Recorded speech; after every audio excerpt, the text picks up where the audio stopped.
인조의 장례식 때문에 피눈물을 흘렸던 스님들.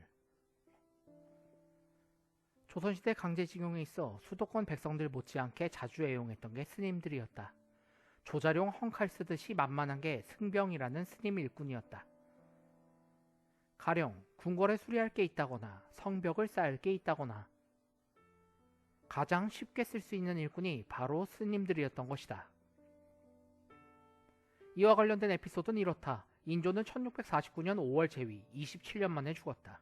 그리고 무더운 여름 내내 대궐 안에서 100일이 넘도록 시신이 부패된 채 안치되어 있다가 9월 달에야 발인이 이뤄지고 묘지에 붙인 것은 9월 말이었다. 이유는 이랬다. 묘지를 선정해야 하는데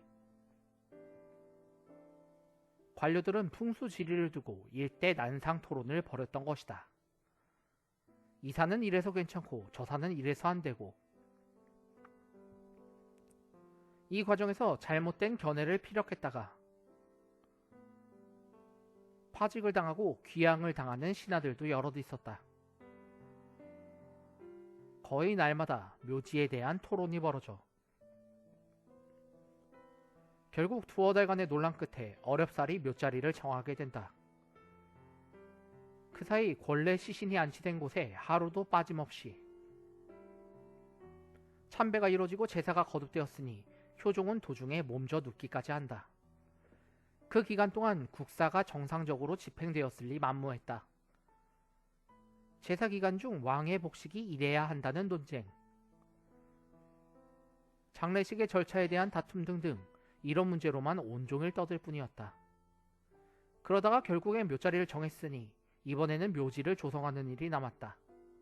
이때 민가에서 부역 농민들을 차출했다.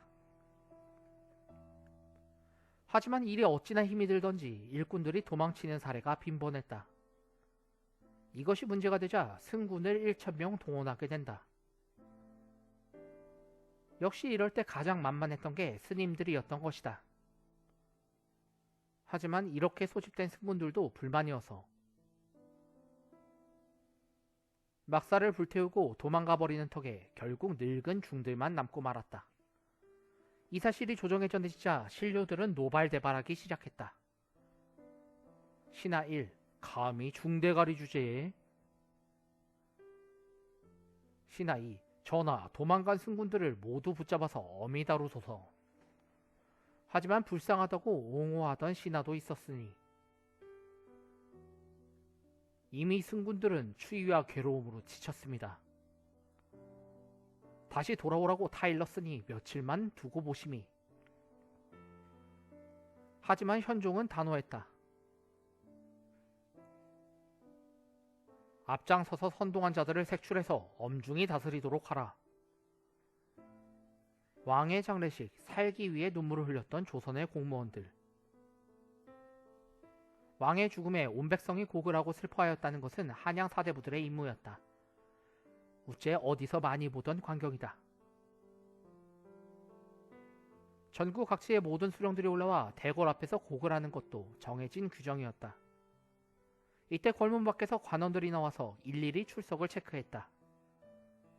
만약 오지 않으면 파직당하고 유배형에 처했다. 인조의 사망 소식이 들려오자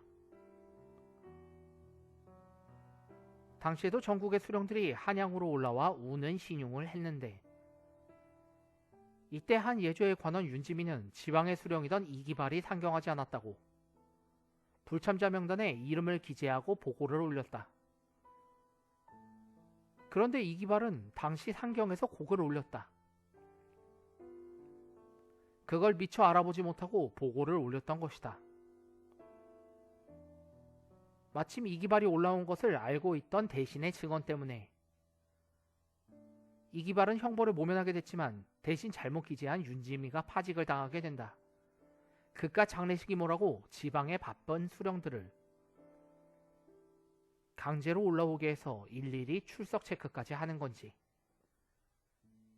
아무튼 이런 소란을 벌인 끝에 인조의 묘지는 조성되고 간신히 발인을 하게 된다. 그리고 능에 도착하여 관을 내릴 때까지 또 열흘이나 걸렸다. 가는 도중에도 도처에서 노제라는 현장 제사를 지속적으로 올려야 했기 때문이다. 관에서는 시체의 썩은 냄새가 장난이 아니었으리라. 하지만 이것으로 끝이 아니었다. 영정은 궁궐 별전에 안치되고 치루제니 졸곡제니 각종 제사가 이어졌다. 그리고 청나라의 좋은 사신이 와서 제사를 참관하면서 인조의 1년여에 걸친 거창한 장례식은 막을 내렸다. 그동안 궁궐 사람들의 고초는 이루 말할 수 없을 정도였다. 뿐만 아니었다. 1년간 장례식으로 쏟아부은 엄청난 비용과 백성들의 피해는 어찌 말로써 표현할 수 있겠는가. 그런데 왕만 장례를 치르는 것이 아니었다. 왕비, 대비, 왕자, 공주, 옹주, 세자, 세자빈, 왕비의 부모 등도 왕의 장례식 정도는 아니어도 이와 엇비슷한 절차를 거쳐야만 했다. 재래의식 때문에 목이 날아간 신료들. 인조의 장례 때는 이런 일도 있었다. 인부들이 인조의 시신을 나르고 있는데 묘지를 얼마 앞둔 지점에서 관의 상여대가 부러져 버렸다. 이에 임시방책으로 상여대를 끈으로 묶어서 무마했고 인조의 관은 무사히 묘지에 도착할 수 있었다. 그러나 보고가 올라가자 효종은 노발대발했다.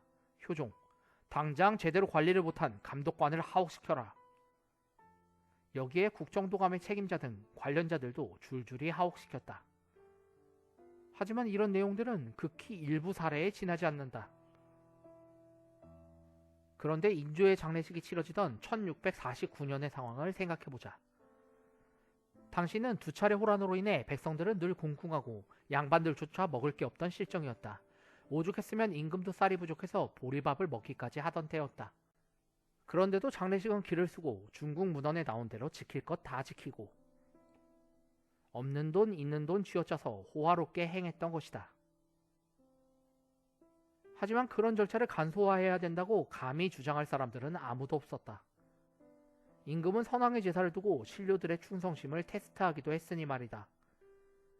예컨대 정조 때 선왕의 제사를 지냈는데 정조는 참석하지 않는 양반들의 명단을 작성케 하여 기강을 세운다는 명목하에 대관, 소관을 막론하고 참석하지 않은 관료들을 줄줄이 파직시켰다. 이 과정에서 우의정 이휘지도 파직당했다. 아니 그가 제사가 뭐라고. 조선이 원래부터 그랬냐 하면 또 그런 것도 아니었다. 조선 초에는 왕이 아닌 이상 3일장 정도로 그쳤다. 태조의 장남 이방후가 죽었을 때 대궐은 3일 정도 장례식을 치렀을 뿐이었다. 조선 후기가 될수록 보다 보수적이고 폐쇄적이고 허례허식으로 가득 차게 되는 것이다.